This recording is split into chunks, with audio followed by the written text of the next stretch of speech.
Last week we were in Isaiah chapter 7, and we talked about the Christ child. We talked about the Messiah being born, but we also said that in that original passage in Isaiah chapter 7, verse 9 through 17, that it's actually about a little bit more than that. It was actually, in the original setting, it was about a king who had two enemies. The king of Judah had the enemies of Israel, which they used to be one nation, but then they had separated, and then Aram, the nation of Aram, and they were both trying to gang up on Judah and conquer it. And Judah has Jerusalem in it, and so they tried, but God says, nope, it's not going to happen.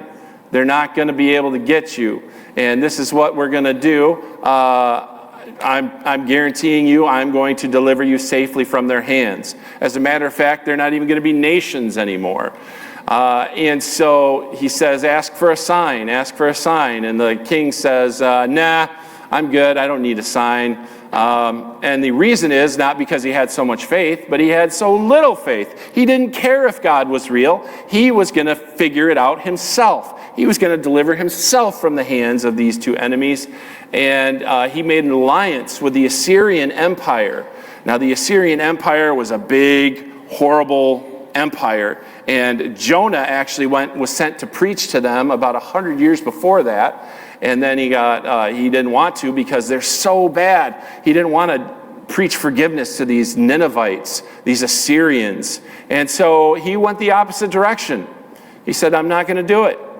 Not going to do it. Wouldn't be prudent, right? So he goes on a raft or on a boat, and he goes the other direction, and then God provides a storm. And then what happens? They say, we're in trouble. What's going on? They draw lots, and they figure out it's Jonah's fault. And what do you do? Where's your occupation? Who's your God? Where are you from? And he's like, yep, it's me. And so he says, just throw me overboard. That'll stop the storm. Not, let's turn around and go back so I can fulfill my mission. Just, I would rather die than preach to these people. You know, and I know as a preacher, sometimes I would rather, no, I would not rather die than preach to you. I would rather preach to you than die. But this guy would not want to do it because they were so wicked. And he said, just throw me overboard. So they throw him overboard. Well, God still wasn't done with him. You're not going to get out that easy, buddy. And he provided a big fish. And it swallowed Jonah, and it brought him back. And he was all the way 3 days in the belly of the whale, or the fish, whatever. And it vomited him up onto the shore. And so he started walking and went back to Nineveh. And then he preached there. He sure did. And the city repented, and they turned from their wicked ways. But eventually, that generation died out. A new one replaced it, and they were wicked again. And so now they're attacking the whole region. Can we put up our first slide? Yeah, I redid the map from last week, so I used computer technology. This is the latest stuff, right? And so I made it even better.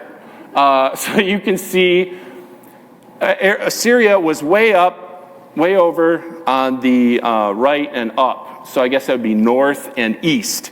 And they wanted to get a monopoly to get trade all the way through down to Egypt. Now, Egypt is much bigger than that little section of it, and Assyria is much bigger up there. And so they wanted to control this whole area. And so Judah right there, the King Ahaz, decides he's not going to go along with this. And these two, Israel and Aram of Damascus, decide that they're going to fight the king of Assyria to control the trade. And they get Judah and they say, join us in our coalition. And Judah says no. Ahaz says no. And so he makes a deal with Assyria to come and attack these two, because these two say, we're going to attack Judah. Well, that's when he gets the sign that a virgin will be with child, and she will bear a son, and she will call his name Emmanuel. He will eat curds and honey at the time he knows enough to refuse evil and choose good. For before the boy will know enough to refuse evil and choose good, the land whose two kings you dread will be forsaken. The Lord will bring on you, on your people, and on your father's house such days as have never come since the day that Ephraim separated from Judah, the king of Assyria. The king of Assyria is the trouble that is bringing to him. So, We went through that, and we talked about it last week. We said, you've got to realize that God is able to save you, just like King Ahaz. God was able to save him, even though he was a very wicked man. He did way worse than you or I could ever do. He intentionally, deliberately defiled God's temple. He cut it to pieces. He sold it off. He worshipped other gods. He sacrificed his own children in fire to these foreign gods. He was a bad, bad dude. But even to him, God offered salvation and repentance. And I'm going to save you. Ask for a sign. Put your faith, put your trust in me. And Ahaz says, no thanks. And then he had to also realize that God was willing to save him. Not only that God could save him, but that God was willing to save him. And then he was even willing to prove that he could save him. All he had to do was be willing to be saved by God, and said, no, I don't want that. So then we said, well, this original prophecy ended up being fulfilled fully in the person of Jesus Christ. And we see that, go back to Matthew chapter 1. Go back to Matthew chapter 1, verse 18. Matthew 1:18. And it says, now the birth of Jesus Christ was as follows. When his mother Mary had been betrothed to Joseph, before they came together, she was found to be with child by the Holy Spirit. So that never happened before. And it has not happened since. Verse 19, and Joseph, her husband, being a righteous man and not wanting to disgrace her, planned to send her away secretly.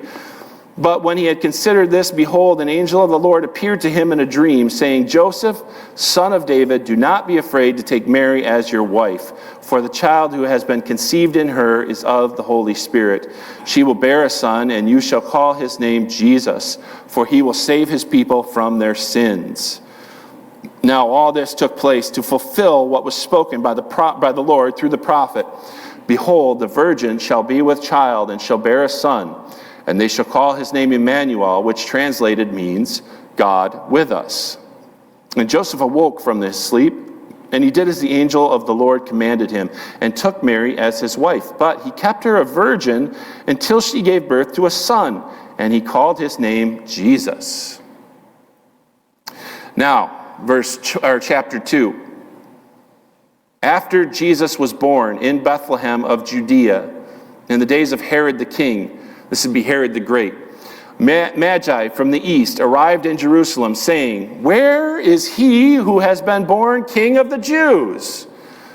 For we saw his star in the east and have come to worship him.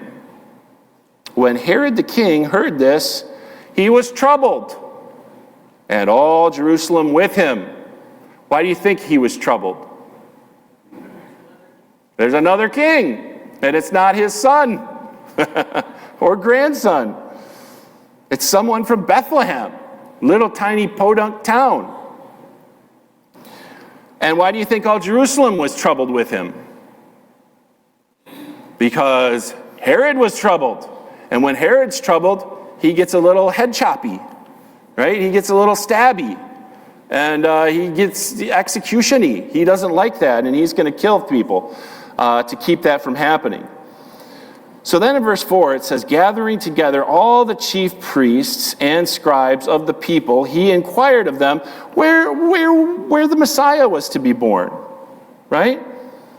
We've seen his star, and he says, where is the Messiah to be born? And they said to him, in Bethlehem of Judea, for this is what was written, or what has been written by the prophet. And you, Bethlehem, land of Judah, are by no means least among the leaders of Judah, for out of you shall come forth a ruler who will shepherd my people Israel. Oh. And then Herod secretly called the Magi and determined from them the exact time the star appeared. And he sent them to Bethlehem and said, go and search carefully for the child. When you have found him, report to me so that I too may come and worship him. What do you think is going to happen? He says, yeah, I really want to worship this king of the Jews. I don't want to kill him. No, I don't want to kill this guy. I want to worship him, right? And they're like, okay.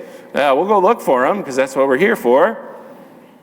But then later they get warned by an angel and they trick Herod. They go a different way home and they just leave him completely out of it. Herod is furious. He wants Jesus dead. So what does he do? He says, go kill every baby in Bethlehem, every child. Meanwhile, Joseph and Mary get warned. Joseph gets warned in a dream to run away. And so where does he go? He runs away to Egypt. He runs away to Egypt, and thus fulfilling another prophecy of the Old Testament. And so he goes on over to Egypt. But how did they know that Jesus, or that the Messiah, was supposed to be born in Bethlehem? Where did it say that? Well, the scribes and the chief priests all had figured that out already, because Micah, a prophet of the Old Testament, had told them maybe 700 years before that this is where the Messiah would be born. So 700 years earlier, Micah told them this promise. So let's go back to Micah chapter 5. Okay, so Micah is in the Old Testament towards the end. It'd be Jonah, Micah, Nahum, Habakkuk. Okay, so it'd be right after Jonah. Okay, Obadiah, Jonah, Micah, Nahum, Habakkuk, Zephaniah, Haggai, Zechariah, Malachi. If you don't know the books of the Bible in order, you should, because it's easier to find stuff in the Bible when you're looking. Although now you have computer on your phone and you can just, beep, bop, boop, and you get it quick. But anyway, if you have a paper Bible, you may have to look at it and thumb through it. So go to Micah, Jonah, Micah, Nahum, Habakkuk, Micah chapter 5. Now, things have changed a little bit in Micah's day. So the first prophecy from Isaiah was around 735 or so, okay? 735 BC. And now it's actually more like 701 BC. And let's show a map. Let's show a map, Marcus. Uh-oh. What happened to those two kings? What happened to those two countries that were supposed to be there? They're gone. They're not countries anymore. Because in 722, Assyria actually came down and conquered Samaria, which was Israel, right? And carried them away into exile. Just took the whole population and left. And then he brought in foreigners that were not from there and resettled them there. That's an interesting story too, by the way. I have time to tell it. What happened is all these foreign people came to the land of Israel and started living there. But they didn't know anything about Yahweh and how to worship him. And guess what? God was furious at that because they weren't worshiping him and and so he sent lions into the community and just started killing people. And so finally they're like, what is going on? Okay, obviously we are irritating someone here. And so they figured out, okay, we need priests from Israel. And so they brought a couple priests back to teach the people the basics of worshiping Yahweh. And God stopped everybody from getting killed by lions and other pests or diseases. So that's pretty interesting, I thought. But these two nations are gone. They're really not nations anymore. They're not people. They're all run by Assyria. Isn't that something? So at 701, guess what? Assyria now has a straight shot right to Judah because there's no opposition now. And Ahaz, who's dead, had a deal with them, deal Shmuel, right? And so the Assyrian king is coming. Sennacherib is his name, if you've heard of him. And he is coming to make war against Israel, against Judah, actually, and Jerusalem. So now go to Micah chapter 5, verse 1. And these are some tough times. And you can't get to Jerusalem from any other way. Oh, can you go back? You can't get to Jerusalem, which is the dot right above the H in Judah. You can't get there from Ammon or on the other side. You have to, and you can't even get there from the north. It's all mountains, and you can't walk. You can't bring an army through there. Maybe today we could fly through it, but back then you couldn't. So you have to attack only from the west, and that's the only path to get into Jerusalem. It's just too well defended. You just can't get up in there. So they have to go all the way around, and then they come in and attack Jerusalem and set up a siege against it. This siege, they spent 3 years trying to take this city. And so now God is going to speak. And by the way, there's a new king of Judah. Now this king is a lot better than his father, Ahaz. This is his son, Hezekiah. Hezekiah was a righteous king. He did wonderful things for the Lord. And he served the Lord and he loved the Lord. Not completely like David or later like Josiah, but he served the Lord. And he did a wonderful thing. And he made defenses for Jerusalem. Actually, today in Israel, I don't know if this would interest you or not, but I think it should. There are still the aqueducts or the tunnels, actually the tunnel that he built. Hezekiah's tunnel is still in Jerusalem today, and how he prepared the city for this siege, and he brought water into the place, and so that the enemy couldn't get at the water. He brought it in underground, and that's still available. You can still see those works today. You can still search those ruins. That's from Hezekiah's time, about 700 BC. So wonderful. So those two nations are gone. Hezekiah is serving the Lord. He was very wealthy at this point. Very wealthy from serving the Lord, and God was blessing him. But God is coming because of the wicked ways, God's judgment is coming because of the wicked ways and the things that they were doing. And so Micah is saying also, be careful, but guess what? God is going to save you.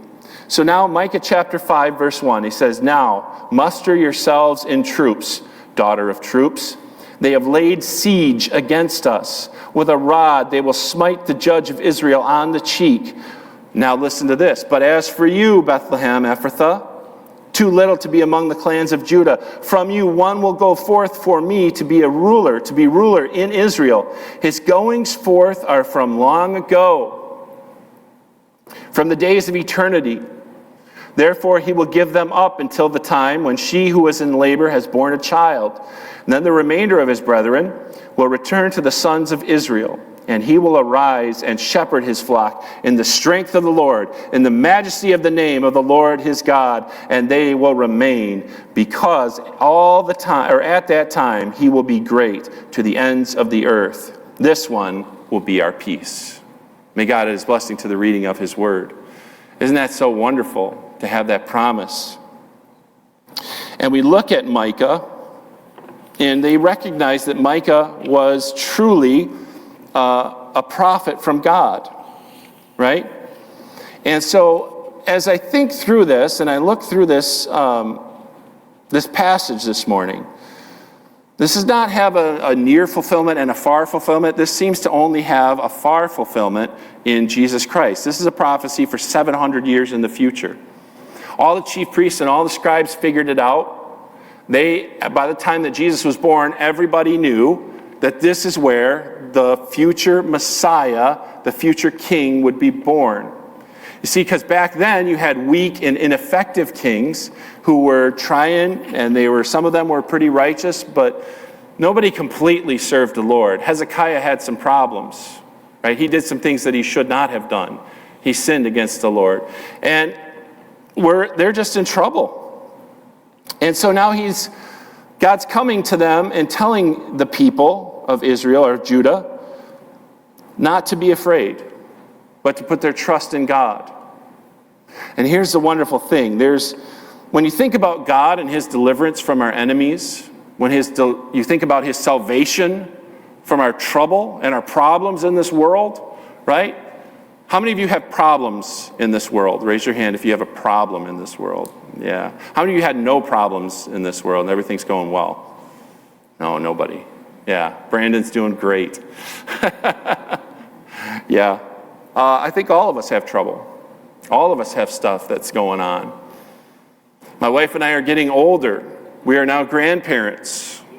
I hesitate to share this, but I think I will. This morning I decided, I would be romantic, and we were getting ready in our bedroom, and I said, I'm gonna throw you on the bed. And but I have to be very careful because she's old. She's so old. And so I gently laid her down. She says, not that arm, not that shoulder. Right? We're getting old, man. Sorry, dear. Yeah, I just thought it was funny. But something's going to get you. If it's not cancer, it's heart disease. If it's not heart disease, it's a car crash. If it's not Those things, it's going to be failure to thrive. It's going to be old age. We're all in trouble. We're all going to die. And this is good Christmas holiday cheer, right? Merry Christmas, you're going to die. Well, it's no shock. It's no surprise. That's going to happen. And when you die, it's not the end, right? It's not the end. There's something after death. The only problem is location. Location, location, location. Because you're going to spend eternity somewhere, either with God in heaven or apart from God in hell. And it matters what you believe and what you trust. It matters who you turn to save you. Don't turn to yourself. Turn to God who sent Jesus Christ. And when you're with God, you've got it made.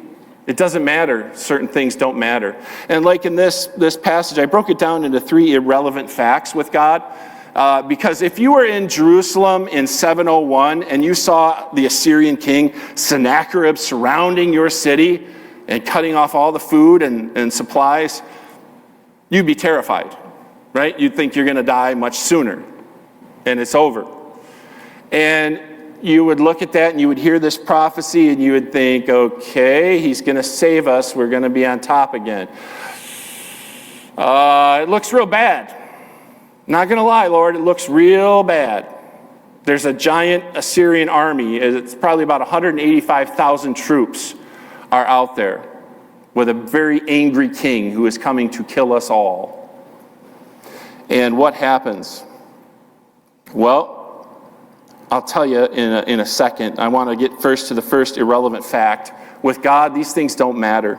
And the first one is the strength of our enemies. The strength of our enemies. It doesn't matter how strong our enemies are. In this case, there was 185,000 Assyrian troops ready, battle-hardened, to come in there. They knew how to do sieges. You can read the accounts of this in 2 Kings 18 through 19, 2 Chronicles 32, and Isaiah 36 through 37. 3 separate accounts of this battle. And it was huge, and it was psychological warfare. And the Rabshakeh, he was the guy yelling at the troops in Israel, and like, don't listen to your king Hezekiah, we're going to kill you. And Hezekiah says, don't speak to them in that language, speak to us in a different language, we understand it, the rest of the people don't. No, I'm going to speak to you in the language they understand, because they need to know they're going to die. Right? And he's just, bam, puts it all out there. And 3 places in the Bible this battle is described. And it's really something. It's really interesting. It doesn't matter the strength of our enemies. This is what it says here in verse 1. Now muster yourselves in troops, daughter of troops. Daughter is often a term for a city. I didn't know that until this week. They have laid siege against us. With a rod they will smite the judge of Israel on the cheek. They figure that is a prophecy in relation to Zedekiah, who would come around 586 BC, who would be when Jerusalem is destroyed. But now in 701 BC, he's not destroyed. Okay? But muster your troops. Defend yourself. The strength of our enemies does not matter. Do you know how God brought the people of Israel out of this? God says, all right, we've got an Assyrian army, 185,000 troops that are trying to kill and destroy Jerusalem. God says, what can I do? What can I do? I doubt, he's not doing it like that. I think I'll send, how about some of my warriors? You know what? I think I'll send angels. No, wait. I'll send one angel. He sends the angel of the Lord in the night before the battle, right? They've got everybody surrounded. And that one angel goes through the entire camp of the Assyrian army, and he kills them all. He kills 185,000 troops. And they wake up, Israel, Jerusalem wakes up, and everyone is dead. And Sennacherib is like, guess I'm going to go home. And Sennacherib, you see in the historical archaeology, you see him boasting of all his conquests. I have trapped this king, and I have defeated him, and I've trapped this king and defeated him. And when he gets to Hezekiah, it's so funny. He just says, I have Hezekiah trapped like a pigeon or something like that. And then he doesn't say, and I killed him. He doesn't say that. That's missing from his records because he didn't. He lost his army and he had to go home. And then guess what? He goes home and God had prophesied that his own children were going to kill him. And two of his sons execute him. Execute Sennacherib, and they run away, and another king of Assyria comes out. So, yeah, so much for the Rabshakeh and Sennacherib and the Assyrian army. Do you think it matters how strong the enemy is to God? It does not matter. God can defeat any enemy that we have. God can defeat death. God can defeat anything. And so it's irrelevant. You think, but you don't know my problems. I have such terrible problems. It doesn't matter how bad your problems are. God is bigger than your problems. God is bigger than your enemies. The people that hate your guts and want you destroyed, God is bigger than them. He's tougher than them. He can take them, right? And there are people that don't want you to succeed in life and preaching the gospel. They don't want you to follow God. They want you to be selfish like them. They're going to do what they can to stop you. But God is stronger than them. The second fact that is irrelevant, it doesn't matter to God, is the inadequacy of our beginning, or beginnings. The inadequacy of our beginnings. We see this in the person of the Messiah who was to be born and where he was to be born.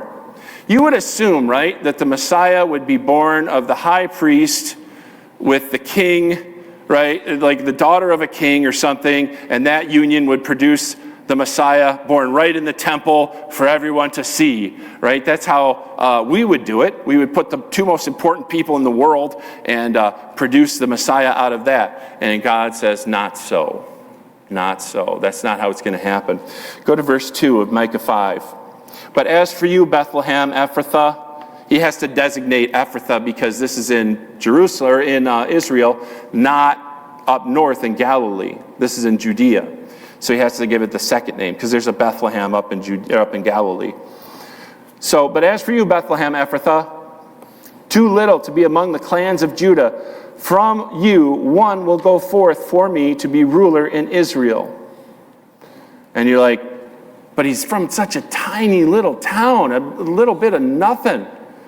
Like, I think of the smallest town around here that doesn't have much, what would you say would be kind of a small, nothing town?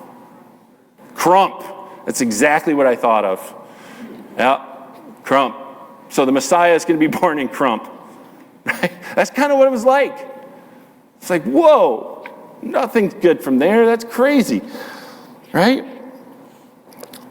But it doesn't matter the adequacy of our beginnings. It doesn't matter that the Messiah is a baby. And he's just a baby. My grandson is here this morning, and he's sitting there, and he's just a baby. And this is, like the Messiah looked like that at one point. A helpless baby. The King of the universe, in human flesh appearing, has pooped his diaper. I know, it sounds horrible, and it's so humble and degrading to him, but he emptied himself, took on the form of a servant, became obedient to death, even death on a cross. We don't like to think about it that way, but he was human. He was 100% human. He was frail. He got tired, right? All these things happen. And yet, what happens? Jesus grows in stature. He grows in grace and knowledge of the Lord. And it says what will happen of him. From you one will go forth for me to be ruler in Israel. His goings forth are from long ago. Like back to the beginning, before David. From the days of eternity, before the day of creation. Therefore, he will give them up. And then it goes, but then you go back down all the way to verse 4. And he will arise and shepherd his flock in the strength of the Lord, in the majesty of the name of the Lord his God, and they will remain, because at that time he will be great to the ends of the earth. This is the Messiah. And you say, well, Jesus was great, but what happened? He was crucified and hung on a cross and he died. Then he rose again and he hung around for a few days, 40 days, and then he left. What's this greatness to the ends of the world? He didn't overthrow Rome. What's happening? This is part of the prophecy that is yet to come. There is a time in between. For a time, they will be given up, right? This is between the first coming and the second coming. And you realize Jesus is coming back to earth, and he is going to set up his kingdom, and he is going to take over the world. He will be the greatest leader our world has ever seen.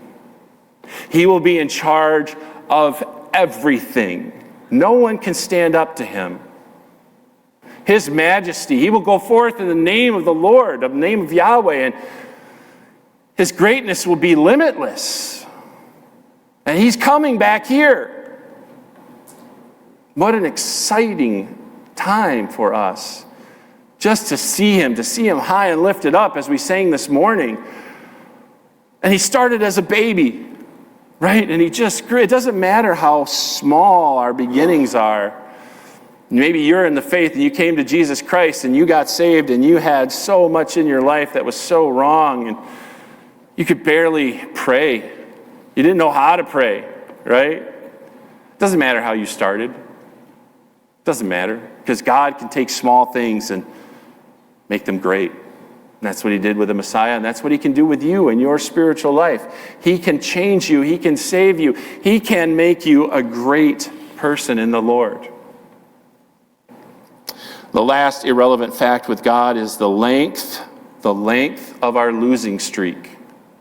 Because these people in Israel, the length of our losing streak, these people in Jerusalem, he says there's going to be a time coming when you will be given up. Therefore, verse 3, he will give them up until the time when she who is in labor has borne a child. Then the remainder of his brethren, or remnant of his brethren, will return to the sons of Israel. And then he will arise and shepherd them, and on and so forth. So the length of our losing streak, you see, Israel was going to lose. They were going to win that battle, which they did. God took an angel and killed 185,000 Assyrian troops. Sennacherib ran home, and he got killed by his sons. But unfortunately, Judah did not turn from the error of her ways. She kept doing evil. After Hezekiah died, right before he died, he had a son named Manasseh. And you thought Ahaz was bad. Manasseh was probably worse. And he lived and disobeyed the Lord and all these wonderful, horrible, terrible things. Right? And what happened in 586 BC? Now, go back to the other map, the second map. Babylon, Nebuchadnezzar, because Sennacherib's dead.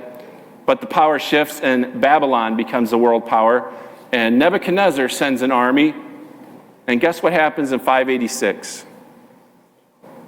They destroy Israel. They destroy Jerusalem. They wipe it out. It's gone. They burn the temple down. The temple that you have in Jesus' time was not the original one built by Solomon. It wasn't even the second one. It was one that Herod the Great built, actually, for the Jews. And he did a pretty good job of it. But it was all for himself anyway. But the length of our losing streak does not matter. We can be given up and led as sheep to slaughter all day, every day for the rest of our lives. But guess what? That doesn't matter, because one day God will be on top. And he will run everything and rule everything. And you may have defeat in your life now, but one day, if you remain, right? If you have faith, you will come out victorious. It doesn't matter. All those things are irrelevant.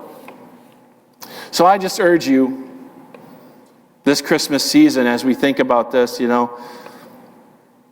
Messiah came, then he left, but he will come again. I hope you put your faith in him. I beg you to put your faith in him. I promise you this will happen. It took 700 years the first time, and now we're at about 2,000 years the second time. Who knows? He could come back tomorrow. He could come back today. You need to be on his side. He is coming. I promise you he's coming. He's coming back. Don't be caught unprepared. Put your faith and your hope in him today. Trust in him. And if you are a believer, you need to share that message with other people. Tell everyone else you know. Because heaven is real. Hell is real. Right? Those things are coming for us like a freight train, and you have to be prepared.